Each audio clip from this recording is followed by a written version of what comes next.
はい、プラベース編集長の松本です。今日はですね、アメリカのロサンゼルスの方にやってきました。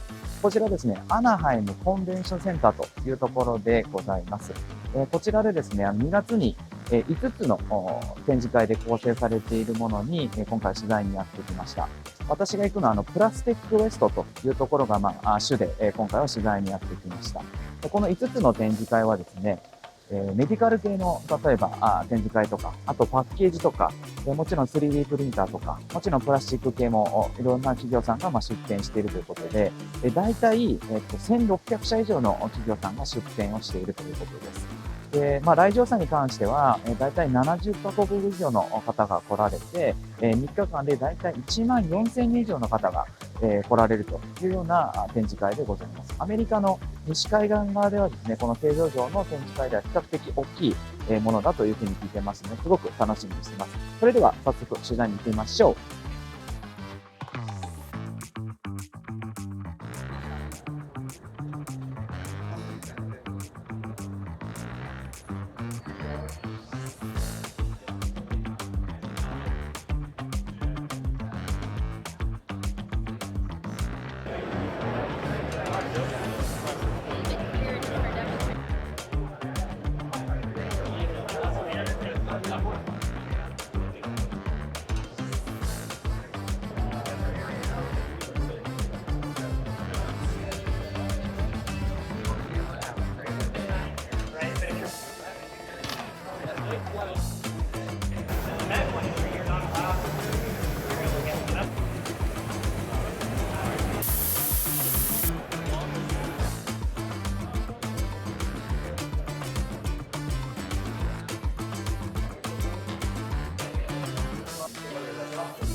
Hello. Hi.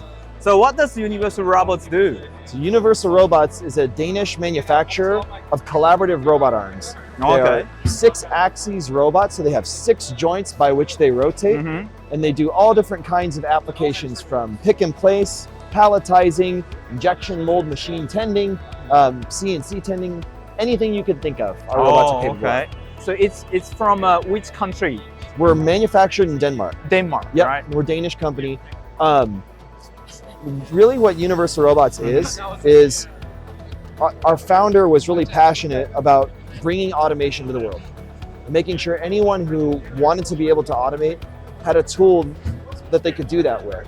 And so thus the Universal Robot was born. It was born out of the spirit of accessibility and safety, right? And then the partner network came because people became excited about what this technology could do. So you run businesses more than how many years now?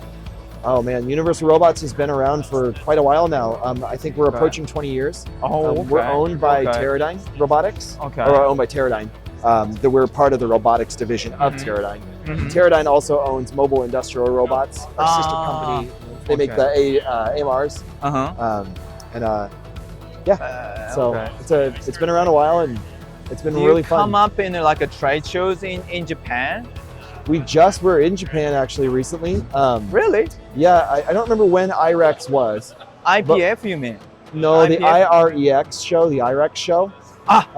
Big robotics show. That was in the same time as IPF. Okay. Because our robots, that's one of the biggest robot exhibition, isn't it? Massive robot show. Yes, I know. Actually, IREX was a great show for us because we got to release our UR30.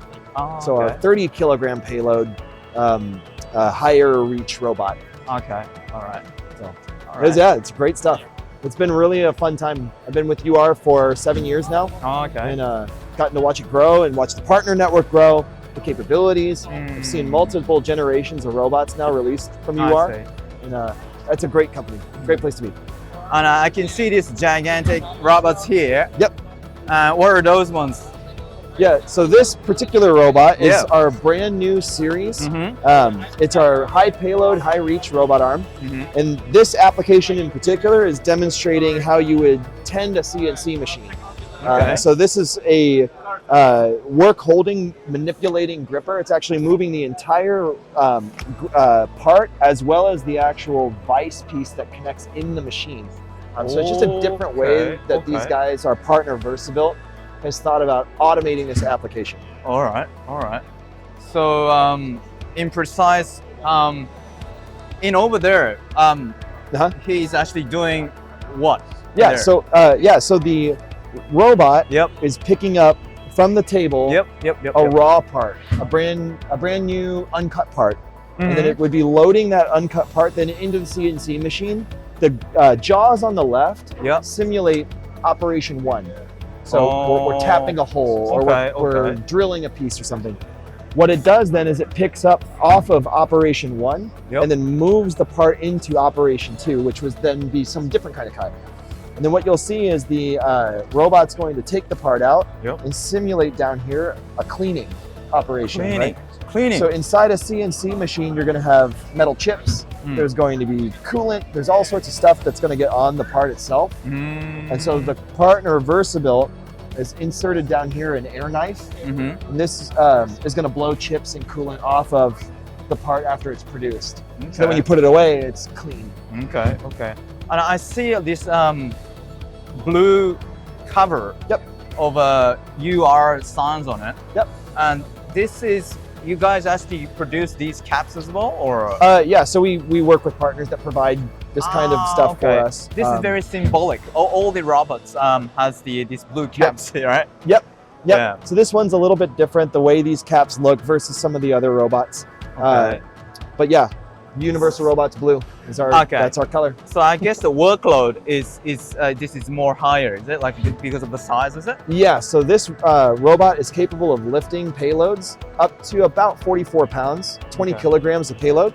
And then its reach is nearly 2 meters radially. So it's a really, really large robot. 2 meters. It's a big robot.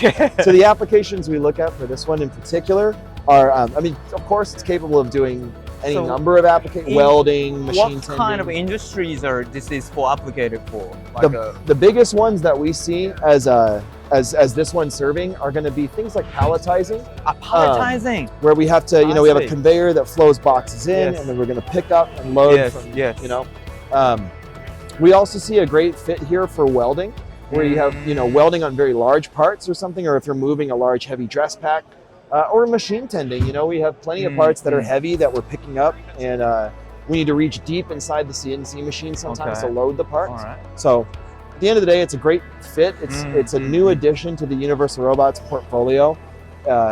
It helps us solve our customer needs. What's like a typical difference in between other competitors? Yeah, I always boil it down to 3 things that UR does that's differently, or that's different. The first is accessibility is the way I would describe it. So just how does a user actually access our technology? Programming on our robots is designed with the user in mind. So it's really easy. Basically, it boils down to it's really, really simple. The next piece that UR does it's just different. We just thought about things differently. Is from a safety perspective. Our robots are known as what's called force and power limiting. Basically what that means is along the perimeter of the robot arm, we're monitoring the current that flows to the joints. And if we see a spike in that current value, we know that there's been a lot of force applied to the arm. So essentially we're monitoring force. And so in many applications, we're able to operate our robots in an unguarded, safe environment. Not every application. Sometimes you have a big giant robot like this and it's swinging a sharp piece of metal. But the inherent safety built into the arm allows us to go a lot of places unguarded. So that's the second one. And then the last one is partners. Universal Robots is unique amongst all of the other robot brands in that we really prioritize our value add partners. We make a very good cobot arm. We make some of the best control software out in the world. But we've got partners that know how to do CNC machine tending better than we do. So we lean on them. So like Versabuilt Robotics, who makes this cell, they make this whole integrated system for tending a CNC machine. And we leverage their expertise in order to better solve customer problems. And you'll see that all over the booth. We have Show me around. So we have this partner here, Capta Engineering, who's doing simulating case packing. Yep. And same thing here. These guys have integrated a gripper onto the end of the robot, and they're simulating how you would pick bottles up with a custom end effector and then load into a case for case packing. And so again, we're combining expertises here. The demo that you see over here from Kane Robotics is high precision material finishing. So it's grinding, it's sanding, polishing, basically applying different kinds of finishes to the end of a part. They're simulating weld grinding over here in particular. Can I go and see? Of course, yeah. So what we're showing, can I sneak behind you, Ralph? Sorry. So what we're showing here is a weld that was done potentially manually or by a robot arm. The weld has some imperfections. And so what Kane's able to do is implement a device on the end that does sanding, that does compliance, force control, and then they can make this a smooth finish. I can see this. Yep, so here's our grinding tool. Wow. Yep, and here's the smooth finish. Wow. How long does it take to do this, like finishing? Like real quick, just a few minutes. Yeah, just in a few minutes. Couple minutes. Yep. This is an actual application these guys have deployed. Okay. And then the last one that we're showing is just another way we think about machine tending. So the difference with what Flexbotics does versus what you saw at Versabuilt is that Flexbotics moves the part. Flex. So show me. That's these guys. Sorry. So these guys, what they do is they're picking up the actual part itself. Here, right? Yep. So the gripper grabs the part itself and then it loads into the vise. The other cool thing that they've done is they have the robot arm speaking to a CMM. So not only are you simulating the machining job, you're actually simulating the inspection afterwards as well. The test to make sure that my tolerance is correct, that I machine the part properly. They have a bunch of really cool tools. This tool here is connected to the flange. And what that does is it allows you to perfectly mate the robot arm to the work table so that you are precisely gripping every single time. It's basically you're teaching a feature. So if, for example, this table were to flip, all they'd need to do is reteach the feature, and then the table is now taught to the robot arm, right? So this is, you say, unique parts, is it? Yeah, so you see that one part on the flange, and then the other part here on the table. And this is connected in there, So this part here? what you basically would do, if you wanted to teach all these parts really simply, you could just take the end effector, here, the flange piece on the end effector, and then mechanically mate that to this piece, and then you've taught the work envelope. And so for, sometimes we get customers that the table's here, and then maybe the table's increased in height. Yes. It's easy enough. You just reteach by mating these two pieces, and then now you've retaught the new height, right? So lots of different ways you can utilize the Universal Robot. These are just a few in the machine tending space, case packing, grinding, but they all show the three things I think that differentiate UR: accessibility, safety, and just the value of really good partners. Okay. Well, thanks a lot. Of course. Thank you. So, I have a question. Sure. In Japan, is Universal Robots dominant like a lot, or it's still a challenging stage? No, Japan is a good market for UR. There's URs deployed in Japan. We have a team that's based in Japan. Okay. I can't, off the top of my head, I don't remember exactly where. I think they're in Tokyo. Okay. I could be wrong. But yeah, it's a good place for Universal like Robots. A selling team, or it's a sales team? Yep. Sales really? A sales and applications engineering team. Okay. So technical and commercial support. Okay. Can I quickly have one last message to the viewer or users? Yeah. In Japan, yes? Yeah. I think one of the things that is really special about this company, special about robotics in general, is they really are changing the world in a really positive way. There's a lot of fear about robotics and will they take people's jobs? Are they going to replace me? That kind of thing. And what we're seeing from customers, what we're actually seeing on the ground is these are a massive enabling tool. giving people, upskilling people, giving them a tool to be able to do something that, is difficult, or it's dirty, or it's dangerous. I've seen people that have been putting parts into fixtures all day suddenly go from that job to programming robots. Companies that are able to grow and be stable through the COVID pandemic because they deployed really flexible technology. So it's been a fun organization to be part of because I really feel like we're helping to change the world. So Change the world, huh? yeah, Okay. All right, thank you. of course. Thank you.